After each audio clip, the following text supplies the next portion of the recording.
Boxing Gyms, G-E-M-S, Boxing Gyms. Check it out, study some of those videos there. The guy's phenomenal. His name is Ryan. I'm telling you, all right, you'll pick up a lot of knowledge there. Fight fam, smash that like button, subscribe, and hit that notification. Class in session. Imantas Stanionis versus Virgil Ortiz Jr. Let's get into it. Both fighters typically utilize constant high guards, although Virgil will switch it up. Virgil's high guard is a bit more nuanced. Most of the time, Virgil moves his head in the high guard with pre-slips, moving the target, and reactionary slips, evading a punch. Sometimes he'll utilize his footwork to supplement the high guard with a decent step back game, but he'll also default to an inactive high guard just like Stanionis. Relying on an inactive high guard leaves a lot of holes. Hooks can come around the gloves to the ear. Правый снизу отлично в контратаке. В туловище. Ну неоправданно для... Hooks can land around the elbow to the exposed sides of the body. Jabs and crosses can still land to the head, as the crux of the shield is a weak point and the high guard needs to be open to see or often dropped to cover the body.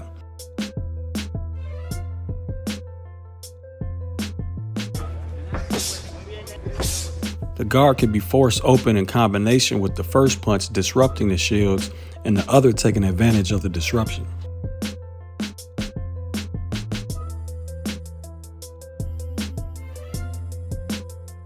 Both fighters have a strong, accurate jab, but they both come with issues.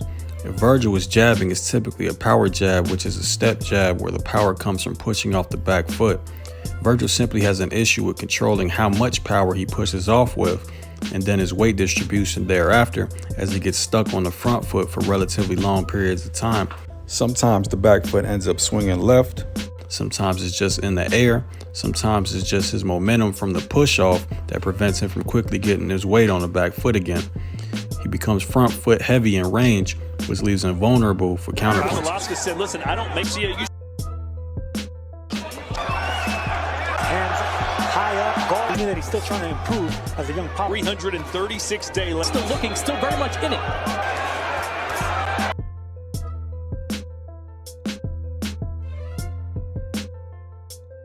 While Stanionis is only proven to be a relatively below average counterpuncher from distance, he does have a couple jab counters like the counter jab and the bob counter cross or hook.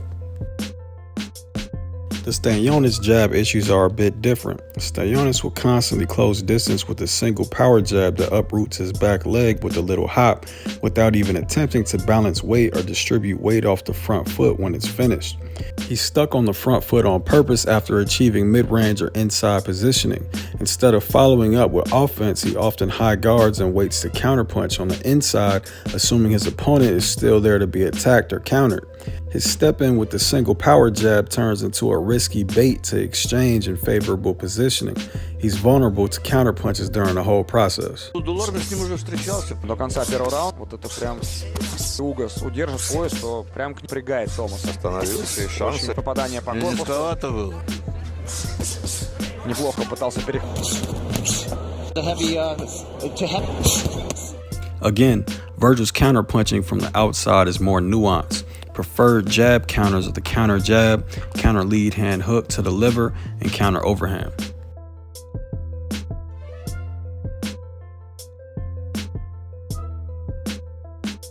From the outside to the edge of mid-range, Virgil has the clear skill advantage. He simply has more tools in the toolbox. We're likely to see Virgil setting up power with the level change. Virgil has a nice setup after investing in level changes and stab jabs. Eventually he'll feint the level change with the slight bob, then come back up top with the cross or overhand, often followed by a left hook or a left uppercut in combination.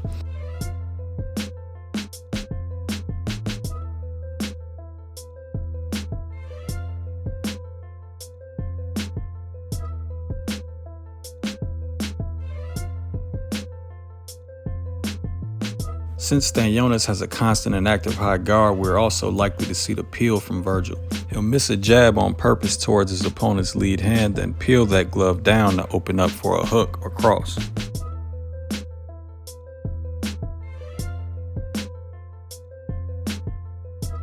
Stanionis' limitations from the outside to the edge of mid-range stem from the high guard, but more importantly, footwork issues, which he has many, but I'll speak on the worst one in my opinion. Stanionis has a bad habit of cross-stepping the reset in his stance after being attacked that I've talked about in the past with another more popular fighter. Stanionis will back out by stepping his left foot behind his right foot, essentially switching stances, then step his right foot slightly behind his left foot, which isn't a stance, then step his left foot forward in range towards his opponent to reset. Mechanically, it's a disaster. It's literally a maneuver that has all risk and no rewards. The initial pseudo shift isn't quick enough to evade an opponent stepping forward. The second step leaves you completely out of stance, and the third step puts you back mid-range and eventually on the front foot. It's simply poor footwork.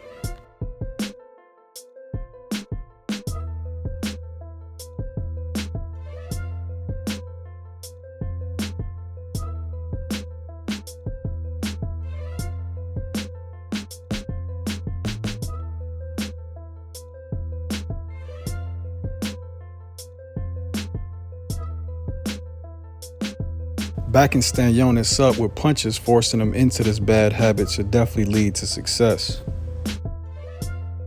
I don't normally talk about intangibles, but this one seemed important. Virgil is the type of fighter that if he gets hit flush, he's going to want his lick back.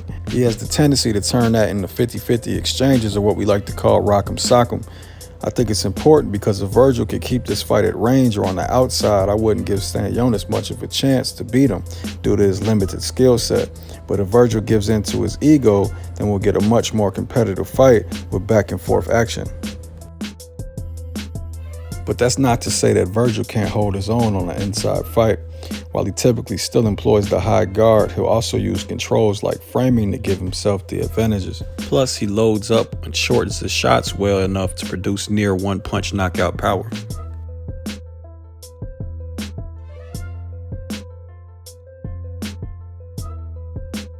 Also, on the inside, Stanionis has a tendency of bobbing then leaning over the lead leg. The positioning leaves him susceptible to hooks to the body or short hooks to the head. Да, вот это работа. Вновь Incredible because Butaev can't get away from it.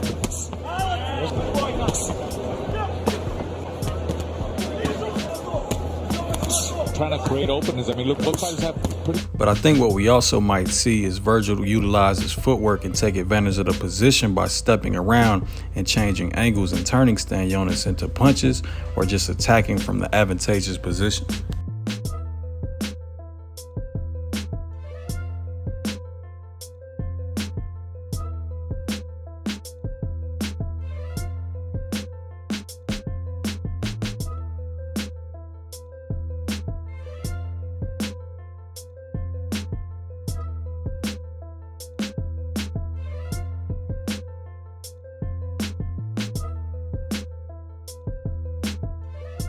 Stanionis is an inside fighter. From the position that his step jab achieves or that he bobs to attain, he's a good counterpuncher. He does well at anticipating or seeing power shots coming, then slipping or blocking and countering with lead hand hooks. But it's his combination punching that sets him apart from most. His favorite combination is seemingly the 3-4 or left hook, right hook, but Stanionis does a great job varying combinations on the inside. If Virgil elects to fight out a stationary high guard, it won't allow him to control the space in front of him. Nothing is stopping Stanionis from stepping inside, aside from Virgil's jab, which has its issues. And again, if Virgil's ego takes over and obliges Stanionis with the majority inside fight, we're likely going to see fireworks, as both fighters should have their moments. Great lead. Wondered how. I've been holding his own upstairs. Virgil Ortiz Jr. simply has more tools at his disposal and has proven to be the fighter with more power, so I'll pick Virgil to win. I think the knockout or a ref or corner stoppage is possible due to Stanionis having a constant and active high guard and footwork issues, especially with that cross-step reset. That's too many chances Virgil might get to land something flush and he just has too much power. Even on the inside, without any controls to stop Virgil from punching, it turns into a non-stop 50-50 exchange, which gives Stanionis a shot because he has good power, but also a trip to the hospital regardless of the outcome if he doesn't land something very significant very early. The prop lines aren't up yet, but right now Virgil is a -330 on BetUS, and I think that number only goes down from there. Link in the description if you want some smoke. Anyway, I want to know what you think. Leave your thoughts in the comment section. Like, subscribe, share to spread the knowledge. Become a patron or member for exclusive content, early access, and everything YouTube blocks. Peace.